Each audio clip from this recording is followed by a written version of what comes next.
အားလုံးပဲမင်္ဂလာပါအခုရောက်နေတဲ့နေရာတော့ဒီထိုင်ဝမ်တနိုင်ငံလုံးမှာဒီဘယ်လိုပြောမလဲပတ်စံချီလို့ရတဲ့တံပယ်ပေါ့ဖျားစီကနေပတ်စံချီလို့ရတယ်ဟိုစီဝိုင်းလို့ဖို့အရင်ကြီးလှုပ်လို့လာပြီးတော့ပတ်စံချီလို့ရတဲ့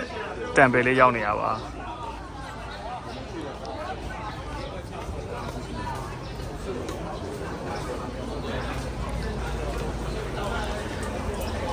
သူကကျတော့ပတ်စံချီမယ်ဆိုလို့ရှိရင်ဒီဘက်မှာအရင်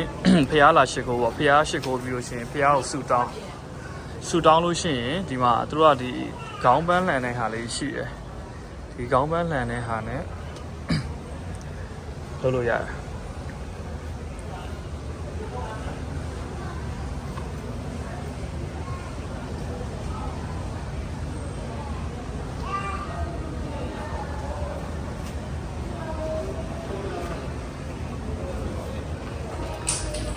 ဒီပုံမှာခေါင်းပန်းလှန်လို့ရတယ်အများကြီးပေါ့အဲ့ဒါဒီပတ်စီမှာပတ်စံကတစ်ခေါက်တည်းနဲ့လုံးလို့ရသွားလို့ရှိရင်ပတ်စံ600ချီလို့ရဒီမှာတော့အများဆုံးချီလို့ရပတ်စံ600ပေါ့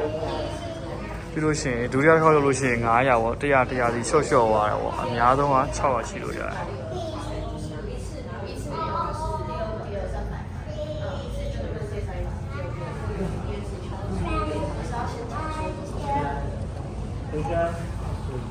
တော့အဲ့လိုမျိုးပေါ့ဒီဖျားစီမှာအရင်လာပြီးတော့စာချဒီဟာလာလောက်တာအောင်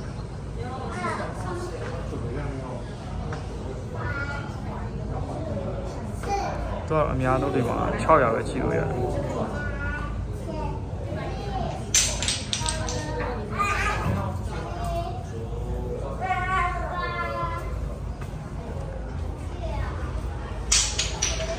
ဒီမှာအဲ့လိုလောက်ပါပြီးသွားလို့ရှိရင်ဟိုဘက်မှာကောင်တာရှိအဲ့မှာငွေသွားချီလို့ရတယ်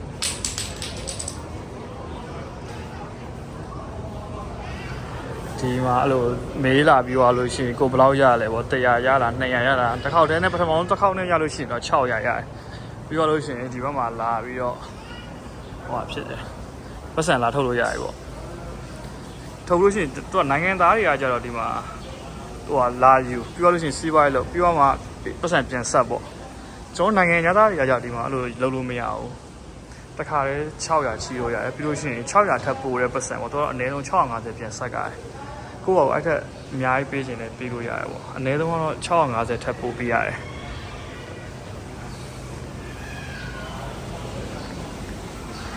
ပြီးလို့ရှိရင်သူကဒီဘက်ကမုတ်ဈေးတန်းနေအဲ့လိုမုတ်ဈေးတန်းတော့မဟုတ်ဘူးအဲ့လိုဈေးတန်းလေးတွေမှာကြာဒီလိုမျိုးလက်ကောင်းတဲ့အဆောင်လေးရောင်းတာတော့အဲ့လိုမျိုးပစ္စည်းလေးရောင်းနေဟာလေးရှိအများကြီးပဲပြီးဒီမှာအဲ့လိုခဲချစ်ကန်သမလုပ်တဲ့နေရာလေးလည်းရှိရပေါ့ဒီလိုဆိုင်လေး